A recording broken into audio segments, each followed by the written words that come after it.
So the first question is contraindication for manipulation is A. Lock joint, B. Acute nerve root compression, C.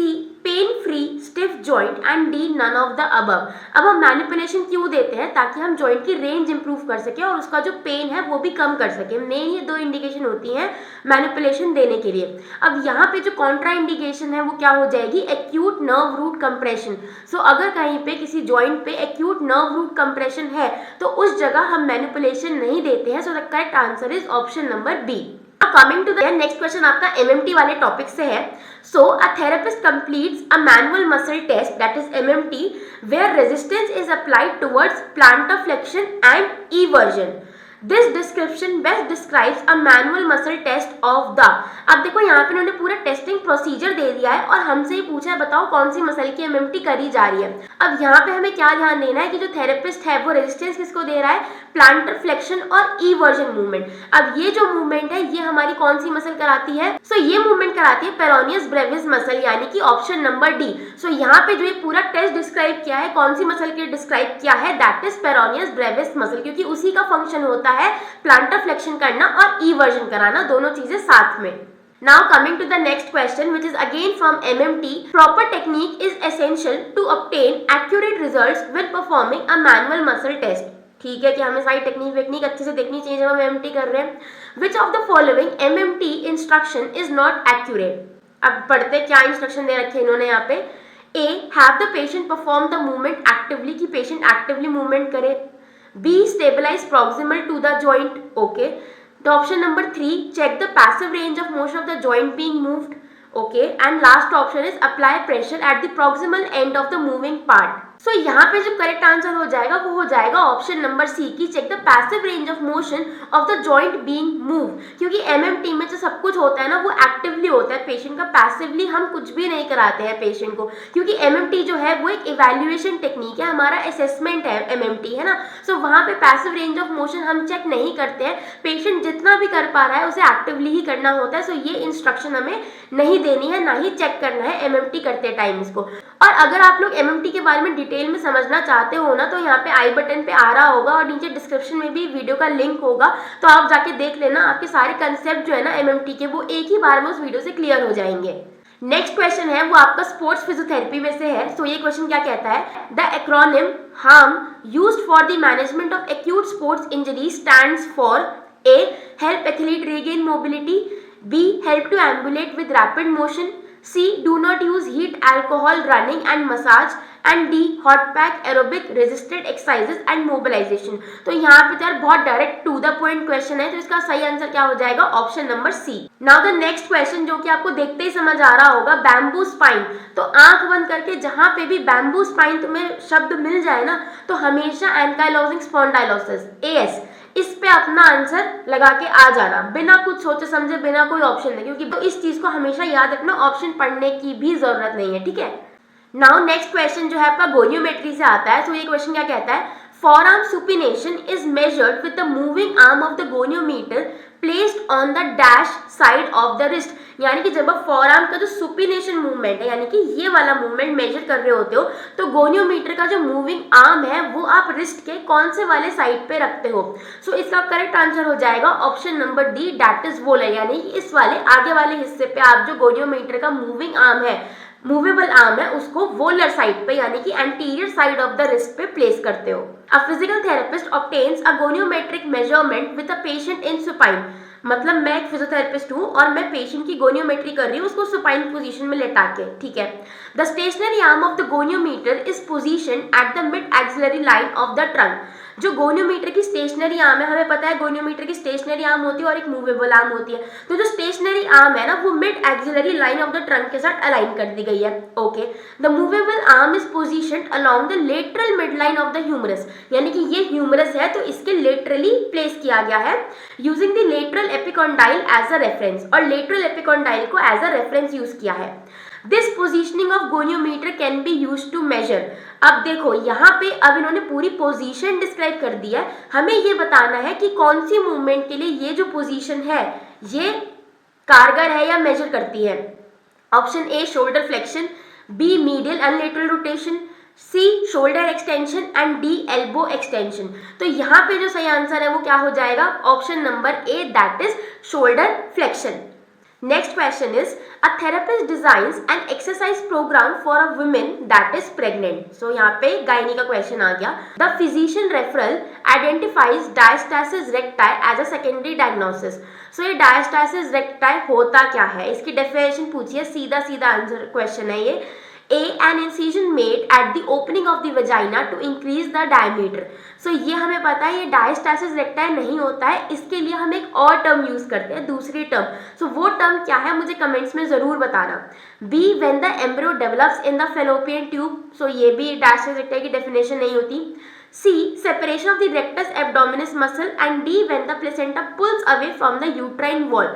अब देखो इसी word को ना ध्यान से पढ़ो, diastasis recti. So dia means two and recti मतलब कि कुछ रेक्टस रिलेटेड मसल की बात हो रही है। तो यहीं से आपको समझ आ जाएगा कि यहाँ पे बात हो रही है ऑप्शन नंबर सी की, यानी कि जो रेक्टस एब्डोमिनस मसल है ना, वो जब दो पार्ट्स में डिवाइड हो जाती है तो उस कंडीशन को हम कहते हैं डायस्टासिस रेक्टाई। आपको बिल्कुल एक लाइन दिखाई देगी, लीनिया एल्बा जिसको कहते हैं, फीमेल के पेट के ऊपर, स्टमक के ऊपर, ठीक है। सो ये का जो कंडीशन है इसे हम कहते हैं डायस्टासिस रेक्टाई। तो ये कंडीशन ना हमें यूजुअली प्रेगनेंसी के अंदर ही देखने को मिलती है, जहाँ पे कि जो आपकी रेक्टस एब्डोमिनस मसल है ना वो बहुत ज्यादा स्ट्रेच हो जाती है, कि जो रेक्टस है ना वो दो पार्ट्स में हमें डिवाइड होती हुई दिखती है।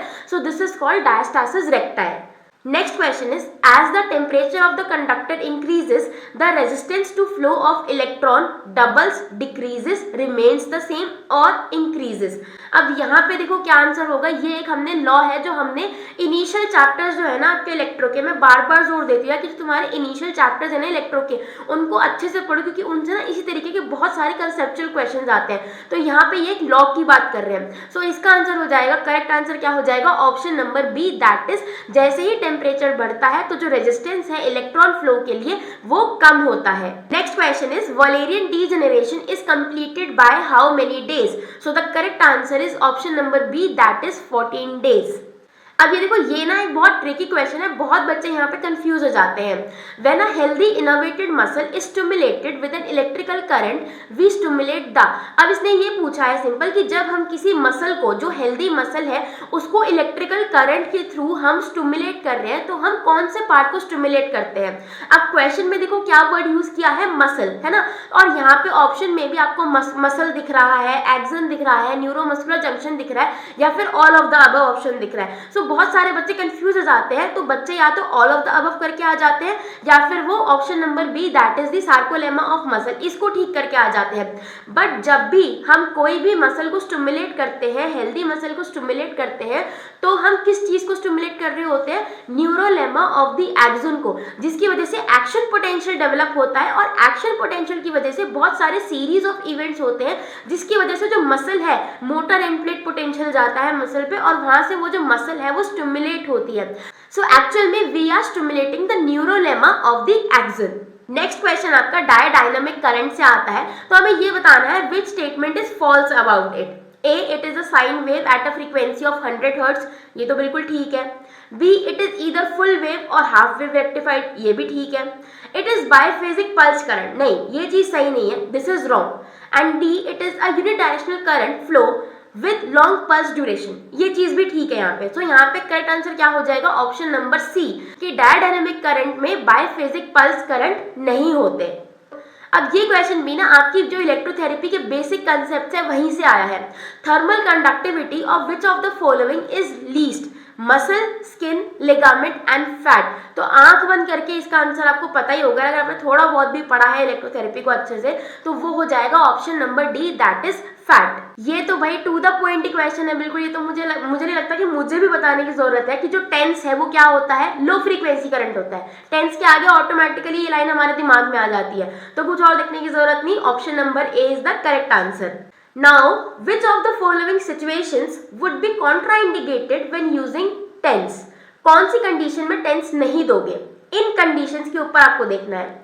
Use over an arthritic joint, use during labour and delivery, used over a pregnant uterus, and D, use to diminish phantom limb sensation, जो कि एम्पुटेशन के केसेस में आपको देखने को मिलती है। सो वहां पे तो हम यूज करते हैं। अर्थराइटिक ज्वाइंट पे भी हम यूज करते हैं टेंस पेन रिलीफ के लिए, लेबर और डिलीवरी के टाइम पे भी हम टेंस यूज करते हैं, बट प्रेग्नेंट यूट्रस के ऊपर कभी भी टेंस नहीं लगाया जाता। So option number C, that is use of TENS over a pregnant uterus, this is contraindicated. So the correct answer is option number C. Next question देखो, फिर से आपका बेसिक्स वाले सीरीज में से आया है। Skin resistance can be decreased bye warming, cooling, drying and use of low voltage current. So the correct answer is option number A, that is warming. ये क्वेश्चन जो है ये आता है आपका SWD से। तो ये क्या कह रहा है, whenever deeply placed structures are to be treated with the capacitor field method, which of the following technique will be used? So अगर आपने SWD अच्छे से पढ़ा है, that is short wave diathermy, तो आपको पता है कि SWD हम दो तरह से देते हैं। एक होता है कैपेसिटर वाले मेथड के थ्रू और एक होता है आपका इंडक्टोथर्मी यानी कि केबल वाले मेथड के थ्रू। सो यहाँ पे ये पूछ रहा है कि अगर आपको SWD में जो डीपली प्लेस्ड स्ट्रक्चर्स है उनके ऊपर आपको हीट पहुंचानी है, उनको ट्रीट करना है, तो आप इनमें से कौन सा वाला टेक्निक यूज करोगे? Coplanar, cross fire, contraplanar and the cable method. अब यहाँ पे देखो जो केबल मेथड है वो तो अपने आप ही एलिमिनेट हो जाता है, because capacitor field method and cable method, जिसको हम इंडक्टोथर्मी भी कहते हैं केबल मेथड को, these are two different techniques of SWD application. फिर जो कैपेसिटर फील्ड वाले में है उसमें बहुत सारी टेक्निक्स आ जाती हैं जो कि आपकी शुरू की 3 है, कोप्लेनर, क्रॉस फायर एंड कॉन्ट्राप्लेनर। सो यहाँ पे क्या इसका आंसर हो जाएगा कि मुझे अगर कैपेसिटर फील्ड वाले मेथड से डीपली प्लेस्ड स्ट्रक्चर को ट्रीट करना है तो मैं क्या यूज करूंगी? यहाँ पे कॉन्ट्राप्लेनर टेक्निक यूज करूंगी SWD की। So the correct answer is option number C. Now this question says the number of layers of towel between the moist pad and the skin should have at least, option number D, at least 6 layers is the correct answer of this question. Now the last question of this video is the choice of modality to treat painful joint of hand of a rheumatoid arthritic patient is hot pack, infrared rays, microwave and paraffin wax bath. तो हमें पता है कि आपकी जो distal extremities होती हैं, hands and foot, उनके लिए जो बेस्ट थेरेपी रहती है पेनफुल जॉइंट्स को ट्रीट करने के लिए वो होती है आपकी पैराफिन वैक्स बाथ, क्योंकि इससे आप डायरेक्टली पेशेंट का जो हाथ है ना वो पैराफिन में डिप कर सकते हो, फिर और भी पोरिंग मेथड कर सकते हो। सो बहुत सारी डिफरेंट टेक्निक्स के थ्रू आप जो पैराफिन वैक्स बाथ है उससे जो पेशेंट का ट्रीटमेंट है वो आप कर सकते हो। सो the correct answer is option number D. यार अगर ये वीडियो तुम्हें इन्फॉर्मेटिव लगा हो, तुम्हें क्वेश्चंस थोड़े नए तरीके के लगे हो, अच्छे लगे हो, समझ आए हो, तो इस वीडियो को लाइक कर देना, चैनल को सब्सक्राइब कर देना और मुझे कमेंट्स में भी जरूर बताना कि तुम्हें ये वीडियो कैसा लगा। इस सीरीज का नेक्स्ट वीडियो देखने के लिए तुम यहाँ पे क्लिक कर सकते हो। Thank you.